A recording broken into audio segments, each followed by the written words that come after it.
ಸಾಕಷ್ಟು ವರ್ಷಗಳ ಕನಸು ಮರುಭಿವೃದ್ಧಿ ಆಗಬೇಕು ಅನ್ನೋ ಸಾಕಷ್ಟು ನಿವೇಶನ ಕಾಯ್ತಾ ಇದೆ. ಇದೊಂದು ಚಾಲನೆ ಕೊಡ್ತಾ ಇದೆ. ಇದು ಸುಮಾರು 20 ವರ್ಷಗಳ ನಿರಂತರವಾದ ಹೋರಾಟದ ಬದುಕು. ಈ ಕ್ಷೇತ್ರದವರೆಲ್ಲರೂ ಕೂಡ ಸಾಕಷ್ಟು ಜನ ಬೇರೆ ಬೇರೆ ಕಡೆಯಿಂದನೂ ಕೂಡ ಈ ಪ್ರಾಧಿಕಾರದಲ್ಲಿ ಹಣವನ್ನ ಹೂಡಿಕೆ ಮಾಡಿದ್ರು. ಅವರಿಗೆ ಯಾವುದೇ ಭದ್ರತೆ ಇರಲಿಲ್ಲ. ಇವತ್ತು ನಮ್ಮ ಸರ್ಕಾರ ಬಂದ ನಂತರ ಮಾನ್ಯ ಡಿ.ಕೆ. ಶಿವಕುಮಾರ್ ಅವರ ನೇತೃತ್ವದಲ್ಲಿ ಅದಕ್ಕೆ ಇದ್ದಂತ ಅಡೆತಡೆಗಳನ್ನೆಲ್ಲನೂ ಕೂಡ ಇಡೀ ರಾಜ್ಯದಲ್ಲಿ ಇದೊಂದು ವಿಶೇಷ ಪ್ರಕರಣ ಅಂತ ಹೇಳಿ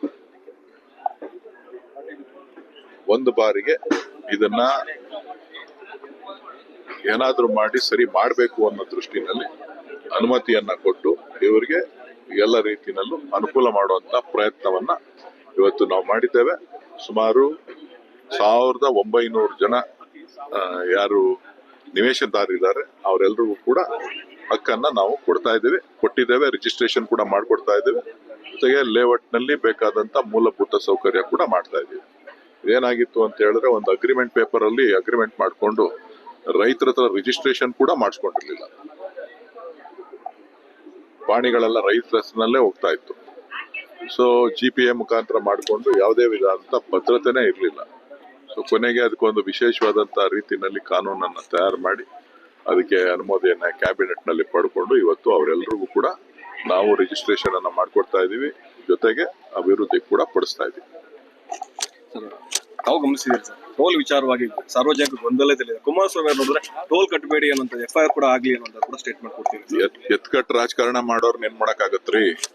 ರಾಜಕಾರಣದಲ್ಲಿ ಕೆಲಸ ಮಾಡಿ ಬದುಕಬೇಕು ಅನ್ನೋದಿಲ್ವಲ್ಲ, ಕೆಲಸ ಮಾಡಿ ತೋರ್ಸ್ಬೇಕು ಅನ್ನೋದಿಲ್ಲ.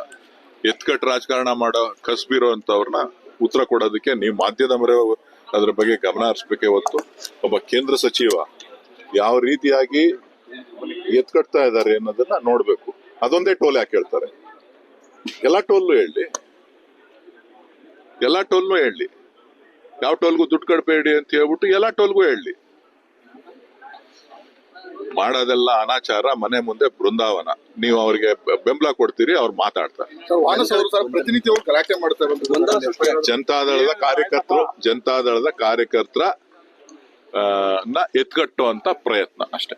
ಟೌನ್ಶಿಪ್ ವಿಚಾರದಲ್ಲೂ ಕೂಡ ಸರ್ ಅದೇ ವಿಚಾರಗಳನ್ನ ಇದು ರಾಜಕೀಯ ಪ್ರೇರಿತ ನಾಟಕ ನಡೀತಾ ಇದೆ ಹೊರತು ಬೇರೇನೂ ಅಲ್ಲ. ವೀಕ್ಷಕರೇ, ಇಂತಹ ಹೊಸ ನ್ಯೂಸ್ ಅಪ್ಡೇಟ್ಸ್ಗಳಿಗಾಗಿ ನಮ್ಮ ಸೆಂಚುರಿ ಟಿವಿ ಚಾನೆಲ್ ಅನ್ನು ಸಬ್ಸ್ಕ್ರೈಬ್ ಮಾಡ್ಕೊಳ್ಳಿ. ನಿಮ್ಮ ಅನಿಸಿಕೆಗಳನ್ನು ಕಾಮೆಂಟ್ ಮಾಡಿ. ಹಾಗೆ ಈ ವಿಡಿಯೋ ಇಷ್ಟವಾದಲ್ಲಿ ಶೇರ್ ಮಾಡಿ. ಬದಲಾವಣೆ ಕಡೆ ನಮ್ಮ ನಡೆ.